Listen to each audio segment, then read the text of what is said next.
Qual o rosto de Deus? Há um rosto para representar a divindade?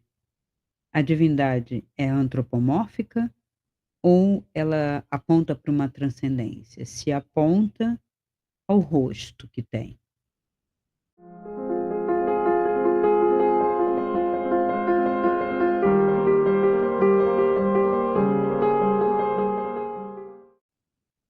Olá, pessoal.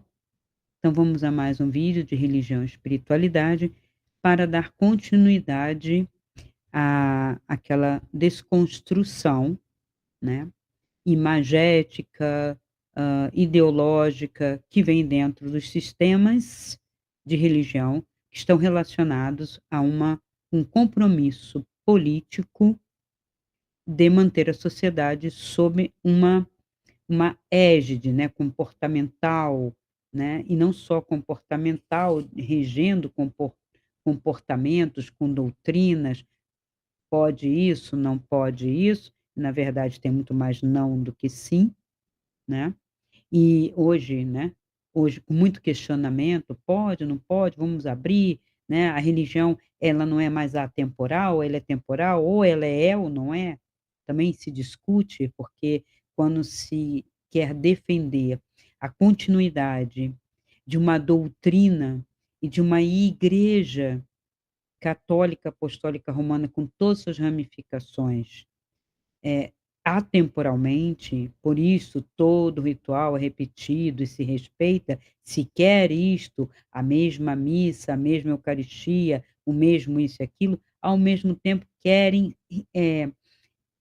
destruir, né, determinados princípios e valores, porque quando se discute se pode ou não determinado comportamento está explícito na doutrina da igreja, no evangelho, que é o livro máter dessa igreja e de todas as variações do cristianismo, que é a mesma Bíblia, o mesmo livro, conjunto de livros, que diz que é proibido isso, que não se admite aquilo, e ela tem como doutrina também esta postura, para que eu quero entrar nesta igreja, eu quero o aval e a benção dessa igreja se eu estou transgredindo aquela lei. Qual a intenção disso, né? Então, da mesma forma, a questão dos deuses que foram condenados, né, que foram demonizados pela própria igreja, como ela hoje, quando eu falo desde que ela se formou, ela coloca dentro cultos ou permite cultos a figuras e imagens que não divinas. Como isso se encaixa? Porque no Brasil, que prolifera muitas religiões, mas são versões de um só pensamento, que eu digo, que é o pensamento católico, tá? De doutrina, de comportamento, de sim e não, de certo e errado. Mesmo as religiões, né, chamadas de afrodescendentes ou primitivas, ou não primitivas, vamos dizer, ameríndias ou indígenas de matiz, que não tem uma religião sistematizada, é completamente diferente, inclusive das religiões na África, mas aqui a mistura com o catolicismo cunhou, como eu já vinha falando, né, primeiro uma umbanda, depois o kardecismo copiando algumas coisas, como fosse um catolicismo que fala com os espíritos, ou seja, como eu posso ser aceito por esse catolicismo ou aceitar o catolicismo quando tem proibições de não vai falar com os mortos, não pode falar com espíritos. Então, tudo é uma concessão muito humana. Temos que ver que essas religiões, né, esses sistemas, são como partidos políticos, como propostas, capitalismo, comunismo, socialismo, né, partido A, partido B, é a mesmíssima coisa. E o que é espiritualidade? Espiritualidade é algo fora disso tudo. Pode-se fazer um caminho dentro desses sistemas, só faz um certo caminho aí dentro de uma caixa, quem está dentro, mas superou o dentro. Porque estando dentro, já está na obediência, não chama atenção e faz um processo. Apesar de que temos uma série de santos chamados místicos dentro da Igreja Católica que vão se destacar por uma prática mais intensa, com fenômenos, com uma religiosidade mais prática e intensa, mesmo internamente, de contato com uma espiritualidade através de experiências que vão lembrar, né, o que a gente chama de nirvana, chama de no Oriente, em epifanias, mas isso é a pessoa está vivendo dentro, mas também não é todos que estão dentro que têm essa experiência. Então, temos que entender tudo isso, né? A Umbanda, né? Eu falei já do Espiritismo, né? Falei quando surgiu a Umbanda, né? O kardecismo, como se desenhou, em vez de ser filosofia ou estudo ou pesquisa, se incorporou aqui como uma religião, não foi, não é na França, que é o país de origem dele, embora ele tenha colocado no final da vida interpretações sobre o evangelho sob pressão, de certa forma, porque vocês não pensem que ser professor primário de um país que ainda era católico, apesar de toda a tentativa de laicização, Kardec usava um pseudônimo para justamente se esconder, porque ele era professor de escola primária, e os pais, as famílias católicas não iriam aceitar que houvesse um professor que tinha uma cabeça tão estranha em relação à questão da religiosidade, que falava com o espírito, mas ele não falava. Ele disse que nunca falou. Ele consultou os chamados médiums, ele queria saber se realmente era verdade isso, aquilo, e ele concluiu que 90% ou 99% eram respostas anímicas. O que é anímica? É do ego da pessoa, é do filtro da pessoa, não necessariamente de um eu superior. Ou seja, ninguém estava falando com um eu superior, nem com um santo, nem com um espírito iluminado, que, aliás, com todo o conhecimento que nós já temos, através da teosofia, através de toda essa divulgação do Oriente aqui no Ocidente, a gente sabe que esse mundo dimensional, né, muito próximo aqui de nós da Terra, é quase igual em termos de consciência daquilo que somos. Então não tem como eu estar aqui, ser uma pessoa irracível, ser uma pessoa de contravenção, uma pessoa ligada a não me incomodando com ninguém nem nada, sendo egoísta, sendo orgulhoso, sendo guloso, sendo desonesto, mentiroso, e eu passar para o outro lado através desse portal morte aí, que na verdade é só deixar um corpo para passar para outra condição, porque mesmo o catolicismo diz que você é uma alma, né? E o espiritismo endossa isso, então eu passo diferente, né? Então, assim, passa um ego para lá, ele é o mesmo. Esse ego permanece, tem lá, na explicação do mundo astral, que o ego se dissolve, mas a experiência passou para a alma, mas ele não se chama mais, depois de certo tempo, para ele poder fazer um processo, para ele poder reencarnar, se for o caso, ou fazer algum aprendizado, ele abandona esse ego que é construído aqui no mundo, porque ele diz respeito a uma ideologia temporal. Então, dizer que falou com o ego, Sócrates, com o ego, São Luís, com o ego, Madre não sei das quantas, a irmã não sei o quê, Edgar de Anjou, sei lá, umas coisas assim, né? Eu reivindicando seres que foram doutores, alguns, instrutores, outros nem tanto, e de uns tempos para cá, personalidades do cinema. Eu falei com Marilyn Monroe, falei com Michael Jackson, canalizei. Ele agora lá é um iluminado, ele sofreu muito aqui. São interpretações humanas, né? Cazuza virou anjo. A quem isto serve? A quem agrada isto? Qual é o exemplo de eu canonizar ou angelizar uma pessoa que teve todo um revés, toda uma dificuldade, todo um caminho tortuoso e que está lá, né, com o seu processo? É um desrespeito, inclusive, a uma individualidade. O ser humano aqui não respeita nada nem ninguém. É porque eu quero, é porque eu gosto, é porque eu prefiro que seja assim, porque eu quero que a pessoa, mesmo que as pessoas criticarem e condenarem, vire anjo, porque aí amanhã eu virarei também. Só pode ser por esse tipo, né, de eu me igualar àquela condição, né? Ou manipulação do sistema também, dessas questões. Então, eu fiquei de falar um pouco, né, da questão da Umbanda e do Candomblé, em curso particular, vou esmiuçar muito mais, mas aqui eu quero trazer a questão do rosto, porque o que, que aconteceu, né?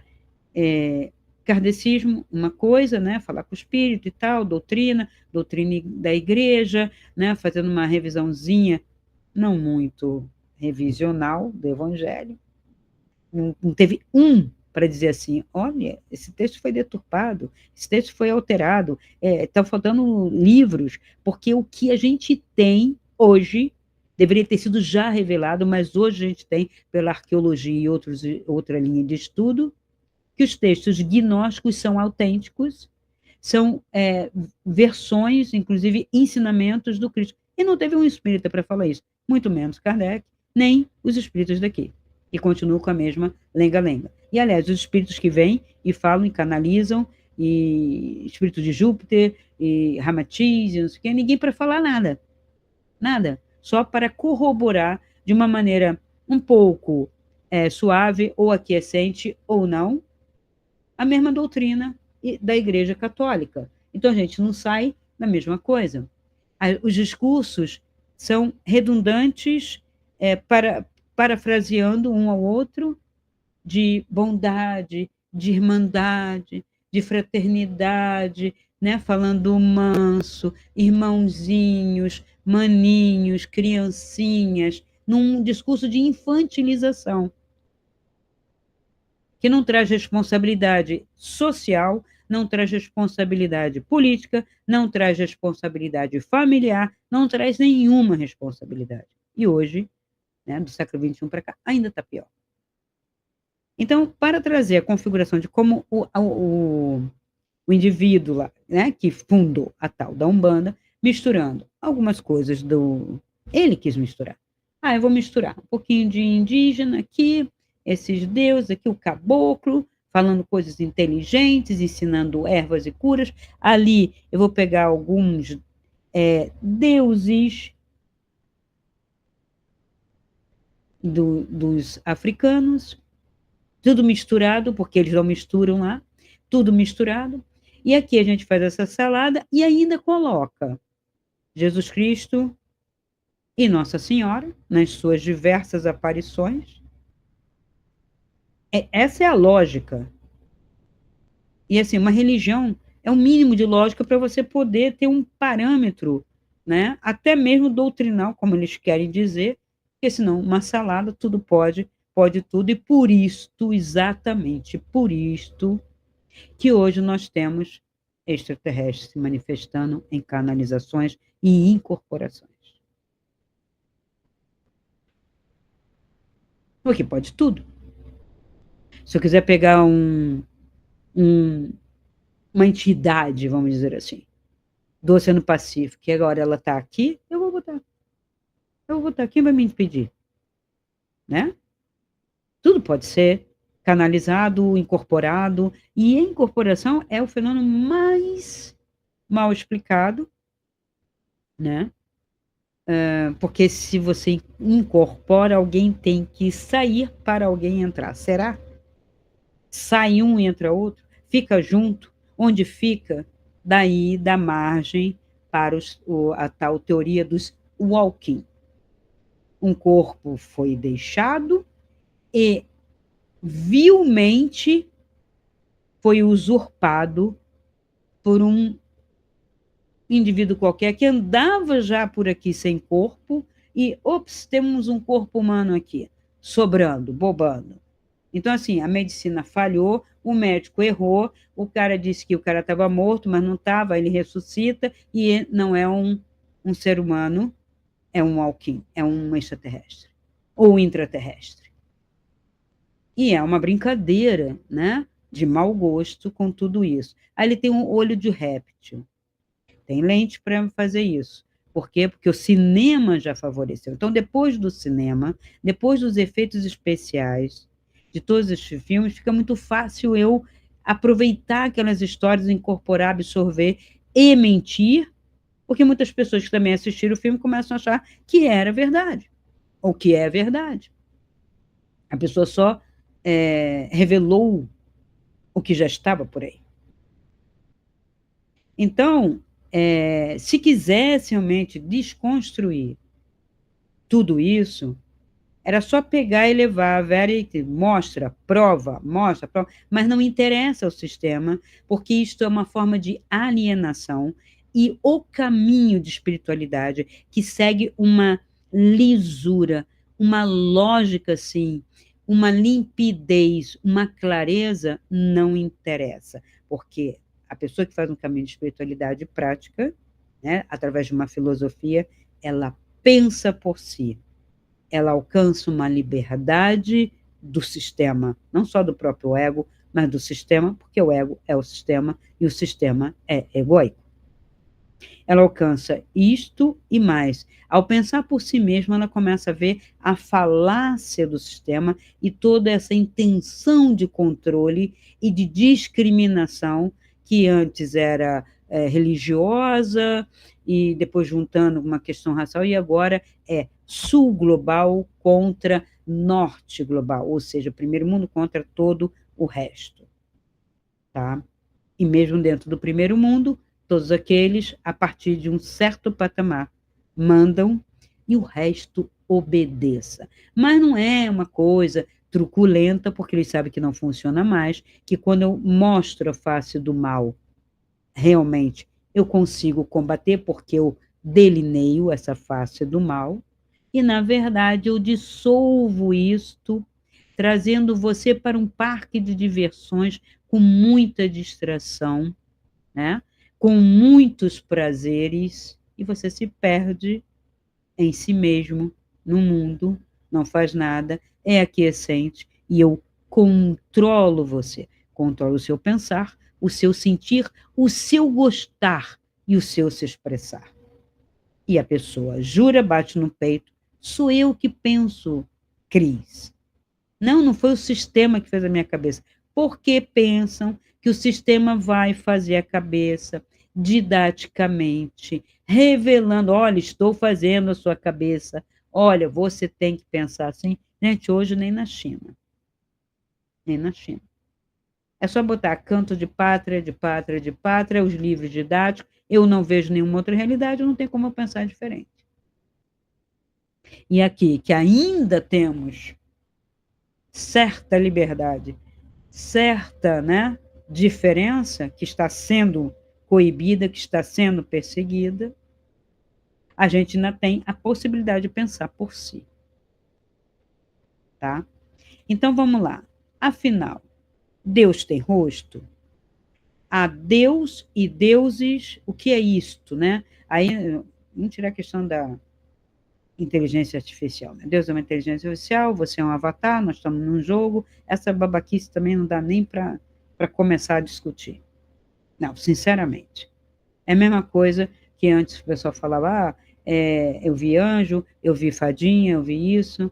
Você tinha que saber o que era isso, mas tinha mais consistência até do que isto. Porque você dizer que viu um ser da natureza, você fez contato e tal, vamos dizer que a gente traga alguma comprovação desse fenômeno, que é o que eu vou falar aqui com relação aos orixás, né? Orixás, forças, o que é isso, né? Deuses, que representação são essas? Mas Avatar, jogo de videogame, né? Inteligência artificial, não tem livre-arbítrio, todos estamos sendo manipulados e jogados e tal.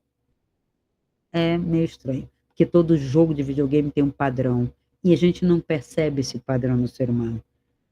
ou estão forjando padrões malvados? Porque toda essa ideologia é muito para uma classe média mais ou menos aquiescente e obediente, com alguns rigores. Não é nem a classe alta que se, né, implode lá em riquezas e prazeres, nem o pessoal da classe mais baixa, né, principalmente o pessoal que já está na contravenção, que também se implode nessa mesma loucura, né? Então não se fala para esses extremos, se fala para esse miolo que pensa, que estuda, essa classe médiazinha, que são os profissionais liberais, de quem o sistema não suporta e tem muitos pés atrás, tá? Tanto a direita quanto a esquerda. Porque a direita e a esquerda querem pensamentos aquiescentes, tanto quanto a igreja sempre quis, tanto quanto o comunismo sempre quis, né, os partidos políticos. Então, é a mesma coisa. Então, pensar por si é comparar, estudar religiões comparadas, perceber como que era na origem, qual foi a transformação, por que foi feita essa transformação, é importante para a gente desconstruir algo que está nos querendo pegar pelo pé, pela mão, no meu gosto, no meu pensar, no meu até sentir uma transcendência. Tenho o direito de sentir essa transcendência? Sou somente um ser político? Não. Posso ter um viés político, porque estou em sociedade, né? E mais ou menos, se eu for mais para o campo, isso se relativiza muito. Tenho a minha psicologia, né? Toda a minha parte psíquica, tenho a minha transcendência e tenho meu estudo, meu gosto e tal. Mas esses três aspectos, eles vão sempre estar presentes, quer goste, quer não goste, mas é preciso conhecer, saber e eu definir. Eu acredito numa revolução política? Não. Ou sim. Eu conheço, né, a minha psicologia, consigo identificar meu ego, me desidentificar para dar vazão à minha transcendência, conhecer a minha transcendência, o meu ser, ontologicamente? Sim ou não? Então é disso que eu preciso. Há práticas para isso? Sim. Então vamos ver essa questão. No Antigo Testamento, Javé, né, assim dizem, né, proibia imagens, né, configurar imagens dele, Deus, que apareceu numa sarça ardente e que não tinha uma definição, muito menos um nome, porque a princípio ele não se definiu, né? Ele se colocou como um ser sendo. Eu sou o que sou, ou eu sou o que serei, ou eu sou sendo, né? Porque em hebraico existem essas possibilidades. Mas ele sempre foi assim? Não. Esse culto de Javé, antes do monoteísmo, ele foi, tinha até uma versão feminina, né? E ele era cunhado em imagenzinhas, tá? Isso a gente fala bem antes, Mesopotâmia, né? Tem Babilônia, os países por ali, né? Daquele meio Oriente, né? Que a gente chama, né? Que é bem o meio ali, né? Meio porque se constitui o meio, né? Então, ali onde tinham os árabes e judeus, povos semitas e tal, isso não preciso ficar esmiuçando tanto, quem quiser pode ver na enciclopédia, Wikipedia, tem alguns canais que falam um pouco de história antiga, mas o meu objetivo aqui é pegar este comportamento religioso. Então, esse comportamento religioso era díspare. Você tem deuses no Egito, você tem deuses na Babilônia, né, representações. Você tem deuses, né, na, nos fenícios, na Síria e tal, vocês têm deuses nórdicos com representação, nem tanto, mas a gente conhece os da Grécia como mitologia, mas eram deuses. E Roma uma cópia. Então, porque tem idades diferentes dessas civilizações e para, né, principalmente aqui no Brasil, que se estuda muito pouco, é tudo como se fosse uma mesma salada, tipo assim, isso aqui é história antiga. Aí, pá, aí Idade Média, só a igreja e Europa, pá. Então, sabe, essas coisas que se fazem aqui são cruéis. Não ensinar, não dar a possibilidade de estudar. Você tem que correr muito atrás e não tem biblioteca em todos os lugares, não tem biblioteca atualizada, aí fala assim, isso é acadêmico. Mas por que acadêmico? Porque se impede que seja de todos. Só isso. Porque nenhum acadêmico, ou professor universitário, ou que faz mestrado e doutorado, quer ficar somente numa linguagem, quer trazer para todos. Mas há um impedimento aí, um hiato, porque o sistema mantém uma infantilização, uma banalização de um ensino que não consegue alcançar essa pesquisa, esse conhecimento. Fica um hiato aí. Né? Então, a gente tem o que eu faço é trazer esmiuçar. Não adianta eu colocar aqui um monte de referência, eu coloco para quem quiser as referências bibliográficas, para quem gosta de ler ainda e pesquisar ainda está lendo, mas eu quero traduzir para as pessoas, né, para fazer essa ponte entre o que deixaram na cabeça deles, o que a cabeça que foi feita, e mostrar que não é bem assim, que nós temos uma outra possibilidade, muito mais limpa, pura nesse sentido, que é bem racional e mental e não tudo junto e misturado, onde eu nem consigo saber o que é certo, o que é errado, o que é bom, o que é mal, eu não consigo, né? Então, nós temos exceções e representações simbólicas no judaísmo antigo, sim, deuses com rosto e formas humanas em outras culturas, Mesopotâmia, como eu já disse, Egito, Grécia, Roma e etc. Deuses domésticos e cultos individuais. Sim, isso existia, já se desenterrou naquela região ali mesmo onde está Israel. Tem muitos sítios arqueológicos que estão mostrando esses pequenos deusezinhos, inclusive em Roma também você tem lá os templos com as representações dos grandes arquétipos, mas você tem os deusezinhos feito de argila, mal feito, mais ou menos representado, mas é onde eu me agarro, aquela imagenzinha, né? Vamos dizer que isso aqui fosse, né, um Deus, aí eu pego essa pedrinha e falo, ai, por favor, você vai me dar, tudo num sentido de eu fazer um contato, mas sempre numa troca, né? Ele vai me proteger se eu cultivar, então ele quer leite, ele quer vinho, ele quer alguma coisa, entende? Isso é muito antigo, não foi inventado pela Umbanda, né? Então eu botava lá, botava até mergulhado dentro. Então, tem diversas descrições de cultos muito, muito antigos que se assemelham ao que a gente está vendo. Tá? Aí eu pergunto, evoluímos?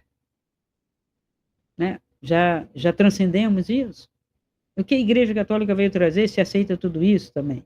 Né? Porque ela abraça, ela acata e tal.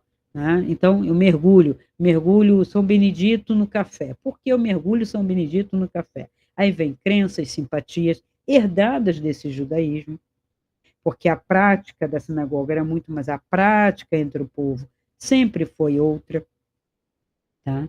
E esses deuses domésticos, e por que a proibição? O que aconteceu com essa proibição? A proibição veio na medida em que eu tenho que ter um monoteísmo, um Deus único, mas ele tem que ser mais transcendente do que terreno, para que não sofra com o tempo mudanças, para que não seja desacreditado, para que não haja cismas. Então, eu coloco ele fora, sem rosto, sem imagem, como um espírito, vamos dizer assim, não uma nuvem, mas algo que não habita a terra, e eu proíbo a configuração de imagens. Não farás para ti imagem de escultura, nem semelhança alguma do que há acima nos céus. Êxodo.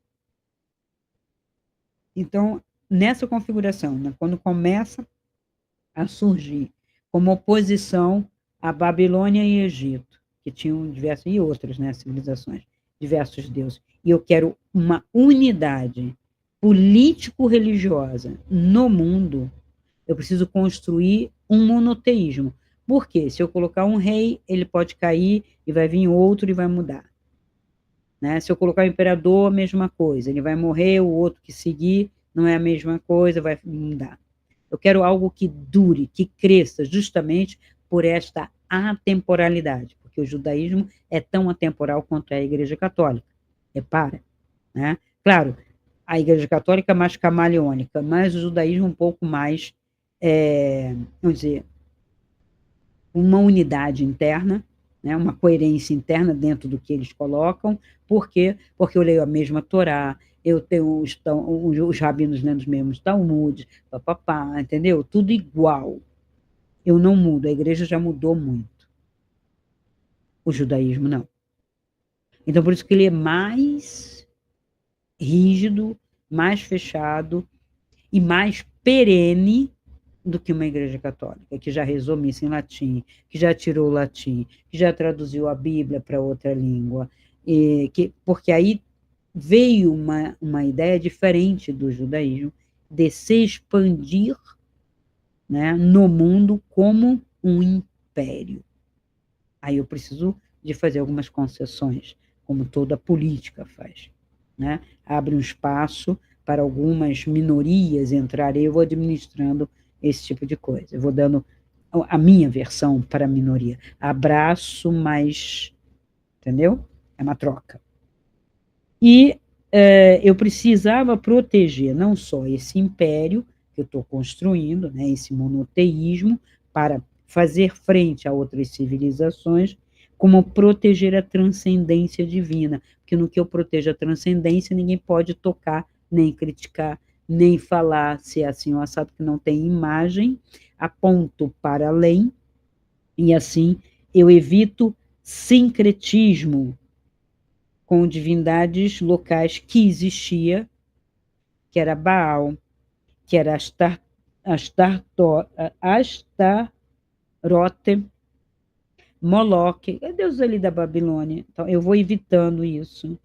E aí eu fico com um Deus sem rosto, transcendente, mas que se opõe em força, porque é imanência pura nesses deusezinhos, aí passam a ser menores, a ponto de ao adorar, né, descer, né, Moisés descendo lá do Monte Sinai, assim, né, não vou nem entrar, né, já fiz crítica disso, mas vamos dizer, né, que era, desceu lá do monte, com as tais tábuas, o que ele encontra? Uma adoração de uma imagem, porque ele deve ter demorado horrores, né, para trazer, e aí dizem que as pedras caem no deserto e quebram, seriam tão frágeis assim? Ou é uma outra história, tipo assim, vocês são uma raça de víboras e tal, isso aqui vão acabar com essa história, né? Tem toda uma punição, morre gente, morre, tá? E aí ele, como se subisse de novo para reescrever aquilo que foi quebrado. Então tem umas histórias de que eram mais mandamentos, eram menos mandamentos, e aí por aí vai. Mas, enfim, foi o que aconteceu, né? E evitando o sincretismo. Tem representações. O que são as representações simbólicas? Eu tenho que manter símbolos. Então, a arca. A arca da aliança é a aliança de Deus invisível com o povo escolhido via o seu representante, tá? Então, essa arca da aliança, no Santos dos Santos, havia querubins de ouro, mas eles são querubins que estão guardando uma arca da aliança, né? E a presença divina ali dentro da arca, Shekinah, né? Era evocada entre estas imagens angelicais como se fossem guardando, né? Querubins que guardam, são anjos de fogo, então ninguém quer se aproximar dali, que é uma representação meio que indireta, não tem rosto, né? Eles estão ali guardando, mas são querubins, eles não são Deus, então eles são abaixo, tá? A serpente de bronze erguida por Moisés para curar os israelitas no deserto. Então, interessante, porque no Antigo Testamento a serpente tem uma ideia de maligno, do mal que trouxe para Adão e Eva através do fruto, da desobediência. No entanto, ele ergue uma serpente de bronze que se chama Nehushtan, tá? Que está em Números 21, 8 e 9. Eu trago isso escrito, porque, gente, eu não tenho que ficar decorando que nem pastor de igreja, que decora meia dúzia de de, de versículos para ficar falando, eu prefiro pesquisar direitinho e trazer. Então, está lá em Números. Quem quiser, eu estou sempre falando aqui, vai lá e abre a Bíblia, realmente está lá escrito. Muito bem. Posteriormente, foi destruída por Ezequias, por se tornar objeto de culto idolátrico. Então, no que a pessoa transforma a arca em culto, pronto, acaba, tira. Deus não está só ali. Tá? No templo de Salomão, continha imagens de palmeiras, querubins, flores, bois e romãs. Está lá no primeiro Reis de 6 a 7. Decorativas, simbolicamente sagradas, tá? Mas não para culto. Como se fosse uma decoração sagrada, uma decoração do espaço divino. Templo de Salomão. Implicava um sistema simbólico não figurativo da divindade diretamente, mas sim de uma ambientação para eu me comunicar ou para eu receber, não no sentido de receber incorporação, mas de receber, né, uma dádiva, um contato, uma palavra, alguma coisa, né? E antigos selos. O que são antigos selos? Né? Símbolos como o candelabro, a menorá, a palmeira e o leão de Judá, que eram emblemas nacionais que definiam aquele povo e religiosos, porque tanto no Oriente sempre aconteceu isso, dessa mistura, né, de não haver separação da religião do Estado, que garante que todo aquele povo professe a mesma religião, já que eles viam o culto religioso diferenciado como uma possibilidade de quebrar aquela nação política e economicamente. Não deixa de ter razão, até certo ponto, principalmente naquela época, né? Deuses com rosto. Onde que a gente vai encontrar? Na Mesopotâmia, deuses que tinham corpos humanos, com atributos de animais ou sobrenaturais. Enki, Enlil, Inanna, Marduk.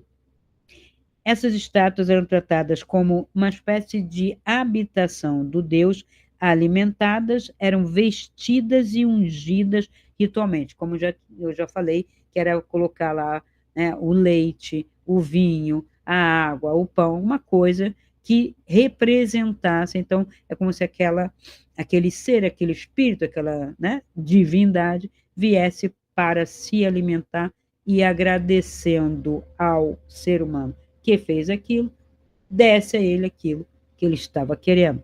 Mais uma vez, um sistema de troca de favores. Né? Você me dá comida e eu te dou o milagre. Um culto extremamente concreto e presencial dos deuses. Então, o fato de ter rosto, muita gente fala muita besteira, tem que estudar. Eu vejo, porque eles eram assim, porque eram os reptilianos, porque eram os chacais, os não sei o quê. Podia ser máscara, até hoje a gente tem máscaras na África para representação, né, de Deus, justamente para afastar do humano. Se eu coloco um rosto humano, eu tenho uma tendência de humanizar mais ainda aquilo, que é o caso que a gente vai ver da Igreja Católica. Então, na antiguidade, era o chacal, né, o lobo, ou outra imagem quando tem um elefante e tal, na Índia. Para quê? Para que eu tire a questão humana. Ele é um ser diferente, então ele é sobrenatural, né? Ele tem mistura na cabeça de águia, ou isso, ou aquilo, para trazer a força do arquétipo. Se intencional ou intuitivamente, era assim, trazer a força daquele arquétipo que representava. E não importava muito se esse arquétipo era do bem ou do mal, segundo o maniqueísmo católico, porque se eu tenho que morrer, passar pelo mundo dos mortos, e lá era perigoso, tal, tem que ter um Deus ali tomando conta daquele Hades, daquele mundo dos mortos. Então a gente vai ter um Deus masculino e feminino. Também é outra questão. Sempre tinha as contrapartes, né? Então tinha deusas e deuses, arquétipos masculinos e femininos, que, né, no judaísmo se eliminou o lado feminino, copiado depois pelo catolicismo, copiado depois pelo outro monoteísmo, que é o Islã. Então, assim, tipo, não tem mulher. Deus não precisa de mulher, não tem rosto feminino, tudo é masculino, etc, etc, por aí vai. Daí se instaura um patriarcado com uma misoginia que perdura até hoje, e sim, perdura e muito, doa quem doer, que diz que não existe misoginia até dentro da própria mulher que aceita a superioridade do homem, ou que aceita, né, o homem, bom, a gente já sabe, né, se dizer isso ou aquilo. No Egito Antigo, né, a gente tem Horus, Anubis, Ísis, uns com rosto humano, outros que nem tanto, né, com um rosto de animal misturado com o corpo humano. O faraó era considerado como um deus encarnado, óbvio que é esse todo o interesse de imperadores, faraós, governantes, terem uma ascendência divina para poder controlar uma massa que não pode questionar com Deus, ele vai ser punido. Mas ele vai ser punido na alma dele, não é um Deus castigando apenas ou escravizando. Ele vai ter uma alma condenada por esse Deus. Então ele vai lá para o Hades ou para o inferno, ou pelo o espaço-tempo que essas religiões constroem, que são diversos em nome, mas é a mesmíssima coisa. Tá? Na Grécia Antiga, a gente tem o Olimpo, com Zeus, temos Hera, masculino e feminino, aí temos os filhos, aí nós temos Atena, Apolo, Afrodite, isso e aquilo, né? Que são retratados, né? Tem 3 momentos, inclusive, como formas humanas idealizadas, primeiro como titãs e grandes arquétipos, depois eles vão se antropomorfizando um pouco mais, e depois tem uma decadência, eles começam a ter mais característica humana do que o humano se espelhar em características louváveis desses deuses. Então, é o período já helenístico, que é uma contaminação de muitas culturas que não aceitam e acaba na renovação e nessa mistura mesmo, né, de migrações e ideias, acaba, né, diminuindo. Então, de Eros primordial, acaba virando um Cupido, né? Então, entre Eros primordial e o Cupido, que passa pelo Eros, né, a libelo e depois manipulador, quase que narcísico, tá? A gente tem que ver essas mudanças, isso tem a ver com a mudança de comportamento social. Porque se é o homem que está se colocando divino como representação e não o oposto, então ele vai sendo contaminado também. Essa imagem, essa história, essa lenda, esse Itã vai ser contaminado pelo o homem. Roma adotou o panteão grego, não tinha, né? Tem umas lendas lá, não tinha. Zeus vira Júpiter, Afrodite vira Vênus, Ares vira Marte e por aí por diante. E aí eles passam a ser protetores do lar, do exército, do comércio, fica mais prático e utilitário, que assim é Roma, né?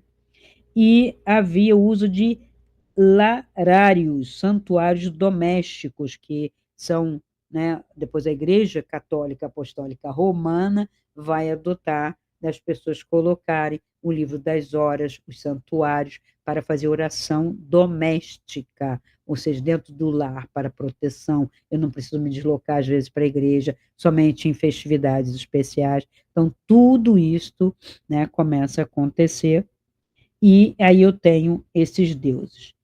Então, deuses domésticos com cultos individuais, aí veja, eu estou cultuando, isso começa a trazer um certo problema quando esse judaísmo, né, através do profeta, ou do Deus, ou do enviado, ou do avatar, Jesus, não vou questionar aqui agora, mas só para pegar, porque na época eles viam ele como um grande profeta, né, alguns tentavam ver nele uma representação divina, mas nem tanto, não conseguiam captar isto, talvez só depois da morte é que pode ter acontecido isso, mas até aquele momento era um rabi, um sábio, um profeta ou um grande iluminado, no máximo. Mas era muito humano. Ele comia, ele bebia, ele ria, ele andava, talvez ele chorasse, talvez ele se afastasse, talvez até brigasse, como brigou em algumas ocasiões. Então, ele é muito humano para esses discípulos, que depois começam a endeusá-los dizem que é por causa da aparição, da ressurreição e tal, mas não vou entrar na teologia disso, tá? Mas é assim que ele é configurado, então ele é muito próximo, né? Então, representa-se ou não se representa, né, no concílio? Eu vou colocar essa imagem, eu vou colocar a imagem de um Deus que foi crucificado, condenado, seja por Roma, seja pelo judaísmo. Por que por Roma? Por Roma, porque, como os cristãos foram perseguidos ali, havia muitas seitas e conflitos políticos, é muito fácil dizer que foi Roma que matou o Cristo. A associação cabe. Mas a gente sabe, pelo Talmud, pela história e tal, que a condenação foi judaica, porque ele era judeu, como o profeta incomodava, ele falava demais, tem lá os relatos com relação às cartas de Tibério, sabe que Roma sempre guarda os, os documentos, e aí o lavar as mãos, né, do sangue desse justo já diz, é uma frase que diz muito. Eu considero ele justo e lavo a mão, mas vocês estão pedindo, vocês querem Cristo ou Barrabás? Então, toda essa história, né, mostra que Roma tira o corpo fora, mas tem que apaziguar ali e acaba fazendo a vontade de quem? De um sinédrio, de uma classe ali política, que eram os fariseus, que se constituía também como uma classe, mas tinha suas alianças também, né? Os herodianos, os fariseus, né? Tinham dois partidos a favor de Herodes, né? Um do pai, o outro que era de um dos filhos, né? Porque o pai era meio irracível, e era contra o movimento mais popular dos zelotes, queria revolução, e alguns outros que estavam querendo uma independência do jugo romano, porque se pagava imposto, então, para esse império. Mas não só para o império, se pagava para eles, mas para eles tudo bem, eu não quero pagar imposto para Roma, né? Então, eu preciso me libertar. Então, nesse processo, tudo é muito humano, e Cristo estava no meio dessa coisa muito humana. Então, quando eles vão mostrar esse Deus e vai constituir uma religião, que ele faz, é um ser humano especial, sobrenatural, mas num primeiro momento não um Deus. Ele passa a ser depois. Por quê? Porque aí dentro de Roma, quando Roma cai com os doutores e fala, peraí, um povo não vai seguir um Deus humano assim, ainda mais que morreu. Porque a reação que eles tiveram de povos gregos e outros, visigodos, godos, celtas, de que como assim um Deus foi morto e está na cruz, ele foi questionado. Então, temos que reconstruir esta ideia. Tá? Então, ele continua sendo aquele que está na cruz por uma injustiça, por um erro, né? Mas ele é o filho direto, dileto, direto do Deus que adoramos, que era o Deus, mesmo Deus judaico. Provavelmente, rabinos estiveram juntos nesse processo, porque aquela península já tinha sido, sofreu terremoto, perdeu-se templo, o segundo templo, e os árabes tomam conta daquilo.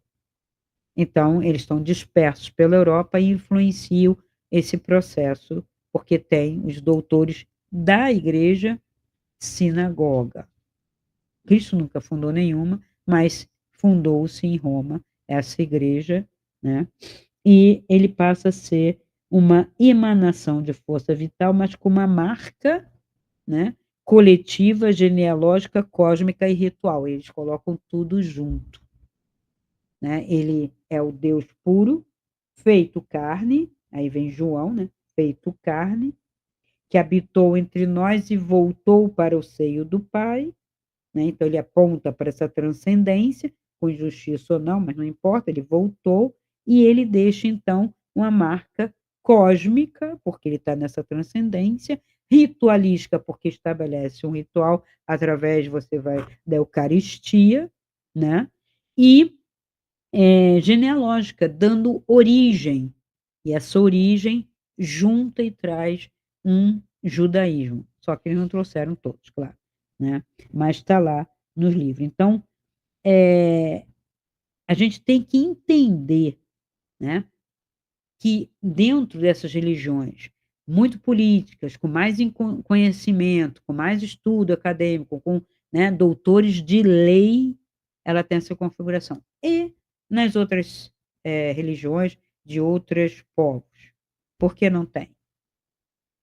Porque tem totens. O que que é um totem? É a mesma coisa que uma imagem? Não. O totem é uma representação intermediária, né? Ele é um simbolismo, uma metáfora, e não diretamente um Deus. Nenhum índio, nenhum povo primitivo diz que aquilo é o Deus, mas aponta para, mas é um objeto sagrado de culto. Mas ao cultuar aquilo, não estou cultuando aquele pau, aquela imagem, estou cultuando o que ele aponta. Ele é uma representação direta, tá? Então, numa ontologia, dentro as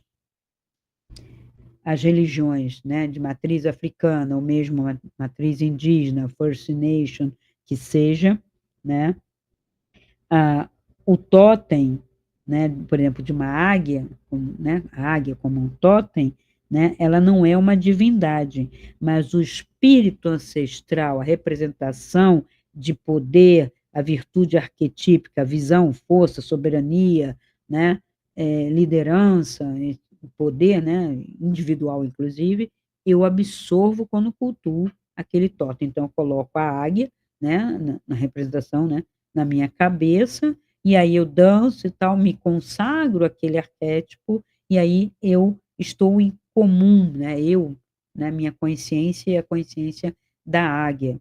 Mas eu não adoro águias, eu não fico cultuando águias, não tem oferendas nesse sentido, tá? Isso nos totens que não são deuses, né, e a gente vai ver que tem estudiosos para isso, né? Na religião, né, as matrizes africanas, aborígenes, uma ontologia animista está presente, ou seja, tudo é vivo e consciente. Então, a divindade, né, não esse Deus único, mas uma divindade, uma transcendência está presente em tudo, na natureza, no mar, na água, na pedra, né? Então, perpassa, uma energia poderosa, transcendente, que perpassa por tudo, tudo é vivo e consciente, pedra, rio, árvore, vento. Mas, veja, uma consciência diferente da consciência humana, tá? Hoje é uma mistura e uma redução, como se consciência humana fosse a consciência de uma pedra, a ponto de eu poder falar com a pedra poder falar comigo, no mesmo linguagem. Não é assim o processo arquetípico. Ele não passa por uma linguagem. E hoje se coloca isso, infelizmente, tá? Então, o sagrado fica espalhado e não localizado, todo lugar é sagrado, você tem um templo, né, seu corpo é sagrado, respeite, né? E a relação não é de adoração, mas uma reciprocidade, interação para a busca de um equilíbrio. Assim era as religiões mais puras, mais isoladas dessa contaminação, dessa religiosidade, desse sistema tão civilizacional, que a civilização ela afasta o ser da natureza, hoje mais ainda, né? Veio afastando, né? Esse êxodo, né? Cidades, metrópoles inteiras, Roma era uma metrópole, Bizâncio, né? Alexandria, começam a construir metrópoles onde estou desligado do processo da natureza, não convivo com aquilo, então eu confundo meu ser, meu eu ali, cultua o quê? Percebe o quê? Onde está essa natureza? O que que é isso? Sou natureza? Não, não sou mais. Então, esse processo que hoje a gente vive com muito mais intensidade, ele já começou lá atrás com as civilizações, à medida que elas vão se espalhando e vão eliminando, né, o estar, como elas diziam, primitivo, né, que a gente diz que não é primitivo, né, que é autóctone, que é ligado à natureza, essas religiões naturais, e assim por diante. Então, na África, né, são vários países, é um continente, né, Iorubá, Banto, Fon, etc. Tem o Benin, tem a Nigéria, tem o Congo, né, tem diversos que vieram para cá. Orixás, inquices e voduns. Voduns não são vodu, tá? vamos diferenciar. Esses voduns são como orixás, em que são só termos, de acordo com a língua de cada um, são deuses com rosto. Não são deuses com rosto, aliás. São forças arquetípicas ligadas a elementos naturais e com funções humanas, de auxílio e tal. Então, vamos pegar um exemplo. Ogum.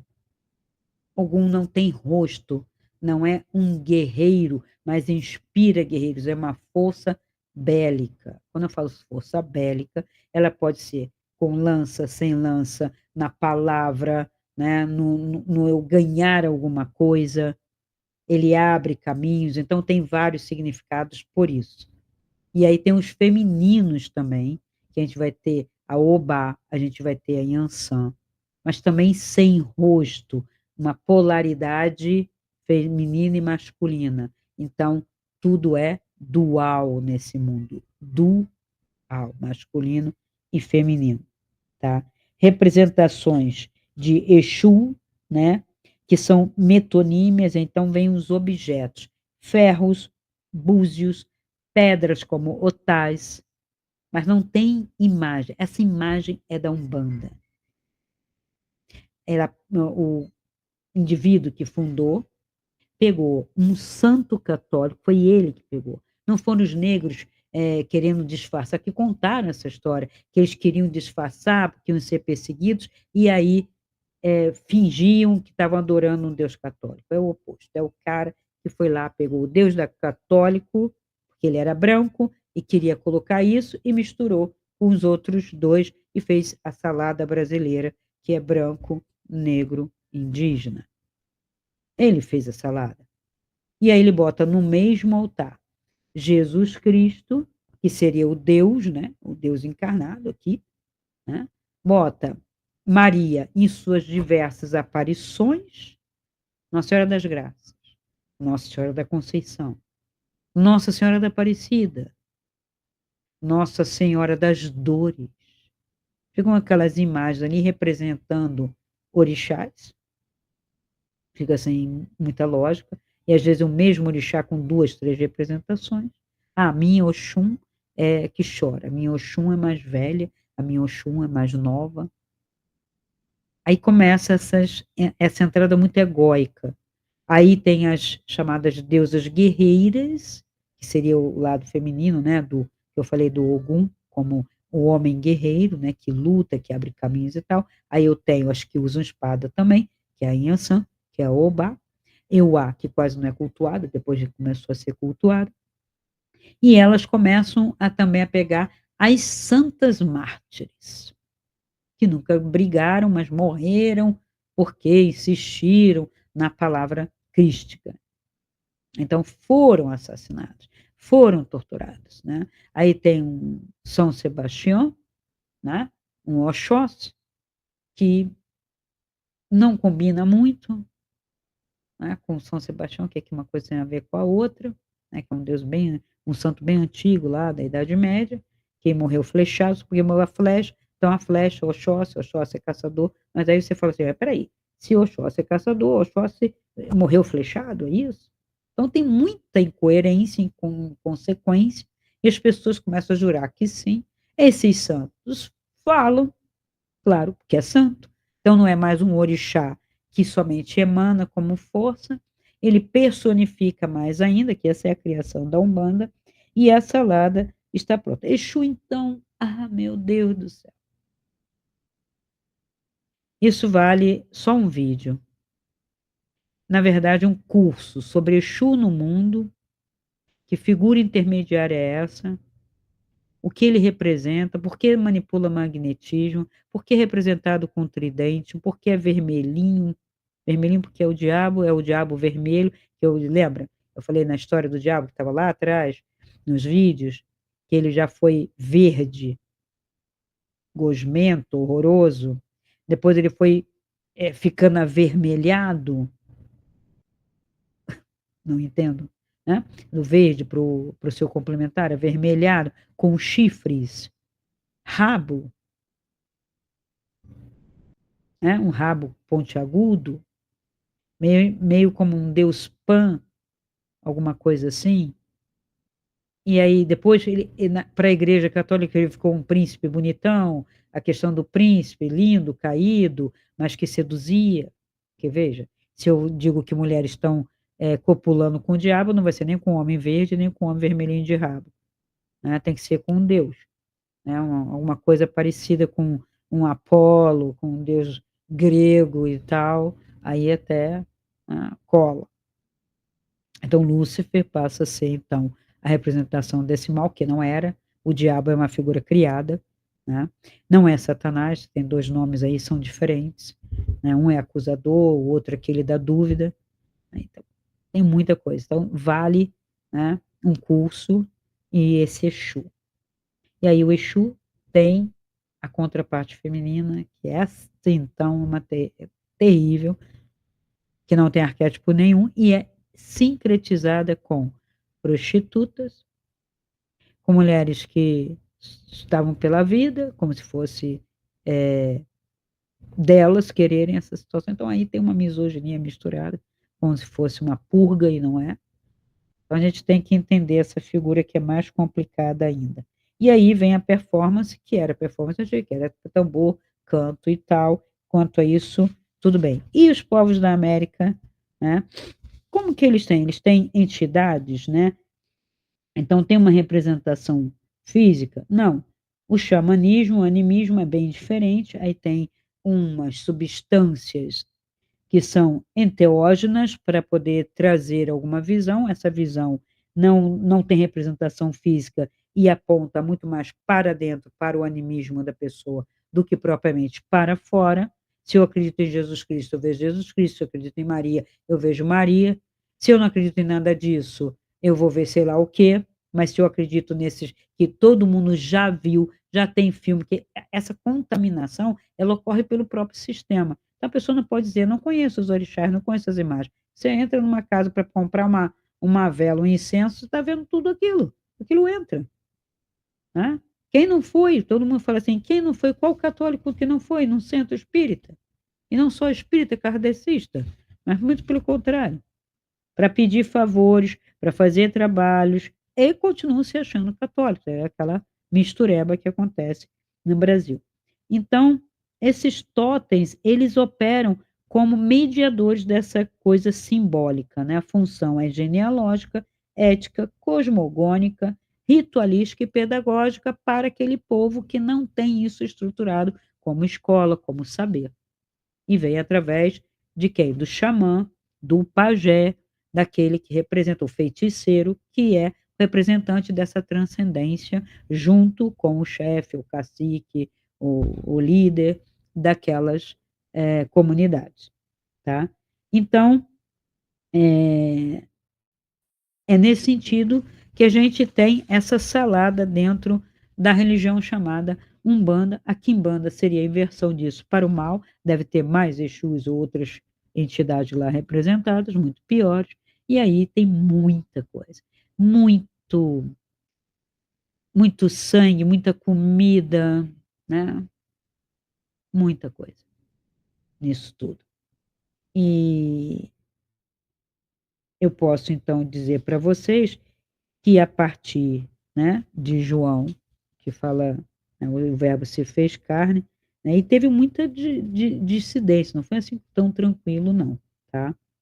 Então tem a virada, né, da encarnação, o verbo se fez carne, por isso a gente tem essa mistura, né. Eu vou deixar uma bibliografia aqui para vocês pesquisarem mais, né. Isso é muito interessante, porque não são deuses, não são, são representações humanas, e aí todo o animismo, toda a psicologia, né, que a psicologia transcendental explica, né, a transpessoal também, explica que é um fenômeno do ser humano, que se dá, ele se permite essa abertura, né, principalmente se eu estou em ritual, se eu tomo algum erva, algum chá e tal, que me abre campos, que hoje tem poucos estudos ainda, campos que eu digo que eu não estou em mim, se eu não estou em mim, tem alguém em mim, se tem alguém em mim, é uma outra entidade. Então, tanto uma entidade, como eu falei, extraterrestre, como uma entidade, dessas religiões que estão falando através de mim, usando meu corpo, aí ora eu vi, ora eu não vi, ora permiti, não permiti, era alguém que falava por mim, não era eu, e isto dá margem a muita coisa errada. A gente vê nos centros de abusos, de coisas que se passam. Eu falo besteira e digo que não fui eu que falei. Eu ofendo pessoas e digo que não fui eu. Era uma coisa que estava em mim. Ao mesmo tempo, não é possível que todas essas coisas, essas vozes, essas coisas que eu sinto, não sejam de fora de mim, porque a pessoa não se conhece. As pessoas não estudam o ser humano, não consideram o ser humano no todo o seu psiquismo. A psicologia só faz colocar síndrome, síndrome, síndrome, síndrome e dar remédio. A psiquiatria também não ajuda, nem psicologia, nem psiquiatria. Terapias que não resolvem, que não adiantam, e baniram todos os valores que se tinham de ética, não católica, de ética, porque desde a Grécia que se tinha esses valores, que é o narcisismo, o orgulho, a vaidade, e a pessoa tem, e ela não reconhece em si, então ela não domina aquilo, ela não elimina aquilo, se identifica, né? Então, esse é o quadro que a gente tem, e nós temos, então, o sagrado e o profano de Mircea de Mito e Realidade. Nós temos totemismo hoje e o pensamento selvagem com Levi-Strauss. Pierre Verger tem diversos livros que vão dar conta, né, do culto aos orixás, vodus, os itãs, que são arquétipos, são muito interessantes, são como lendas, os itãs são lendas, que explica algumas características que são vastas de cada uma dessas representações. Isso tem a ver com o ser humano? Tem. Isto tem a ver com uma espiritualidade e transcendência para o divino? Não. São ferramentas, poderia ser muito útil se você fizesse um autoconhecimento. Se você se identifica com orixá tal ou A ou B, você ver aquilo em você e superar, aí seria um caminho de transcendência. Mas para cultuar, para manter, para reduzir, para justificar eu ficar no mesmo lugar, aí o sistema vai sorrir para você, apoiar, porque você está com a cabeça muito bem feita, tá? Então, não, Deus não tem rosto, ou seriam todos os rostos de tudo, dos humanos e de tudo que está criado na natureza, junta tudo e é o rosto divino e não só apenas. Ele transcende, né, o divino, vamos dizer assim, esse, né, que até o Cristo falava, ele transcende a Terra, a Lua, o sistema solar, etc. Você vai encontrar isso fora? Provável, provável, não vou dizer que é categoricamente, provável, possível, né, numa expansão de consciência. Agora, com certeza, não é um Deus tecnológico, não é uma inteligência artificial, não somos programados, somos, né, seres que podem despertar, que podem questionar, que podem mudar, que podem escolher se quiser. Mas nada disso espere que o sistema dê ou diga para você. É você que tem que fazer. É você que tem que buscar e procurar. Vai se informar, vai ler, estuda o contexto histórico, estuda a criação daquilo, percebe o que aquilo representa e no que serve, representa. E no que serve para você para um autoconhecimento, mas transcende e amplia a sua consciência.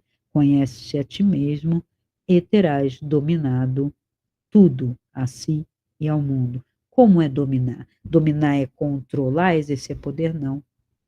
É saber usar, saber se comportar, entender e absorver e interagir com este mundo, que até o momento é o que temos, ainda que se coloque uma base na Lua, ainda que se coloque uma base em expansão em Marte. O que temos, o que conhecemos, qual a nossa experiência até então é. Então é aqui. que tem que se fazer o processo. É na convivência, não tem como fugir. Para que fugir? Por que que o transcendente é fugir? Por que que se eu medito e fico em estado de calma, por que eu não trago isso para o mundo? Porque eu tenho uma ideia errada. Então, romper o paradigma, né, esse paradigma político, religioso, né, estático, desse Deus, é pular fora, mas estar aqui, não é pular fora, né, só quando eu morrer. É estar aqui e ver diferente, fazer diferente, sentir diferente, reagir diferente. É possível?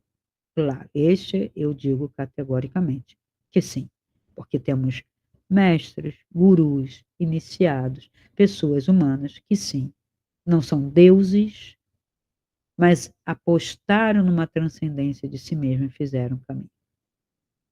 E não tem rosto. O divino é muito mais do que a gente pode conceber e pensar, ok? Então fica aqui, né, essa aula, mais uma vez, e cursos que vão ser dados a respeito, para esmiuçar, para não ferir também suscetibilidades, né, de uma certa forma, somente para abrir, né, as cabeças, para ajudar as pessoas a se conhecer e saber onde que estão, não precisam sofrer por isso, é só conscientizar. O saber é poder. O saber é um poder que dá coragem. O saber é um poder que vem junto com a energia de romper com a estupidez, com a ignorância, com a insensatez, com a incoerência. Não preciso aceitar o sistema. O sistema tem essa intenção. E eu vou trazer depois outro vídeo um pouco mais profundo, não tão religioso, mas que mostre essa comunhão que estão fazendo com a inteligência artificial e tal, né? Qual é a proposta, por que que isso está sendo colocado e como tem muita gente aceitando essas ideias que vão sendo jogadas ao pouco como sementinhas para virar uma normalização, tá bom? Então, muito obrigado, curte aí, né? E até o próximo vídeo. Então, se esse vídeo ressoou com você, dê o seu like, faça sua pergunta nos comentários, compartilhe com seus amigos e se inscreva no canal. Assim poderemos alcançar um número ainda maior de pessoas e ajudar esse canal a crescer ainda mais. Pois afinal, como eu sempre digo, essa luz é para todos nós. Então ajude-nos a iluminar essa rede.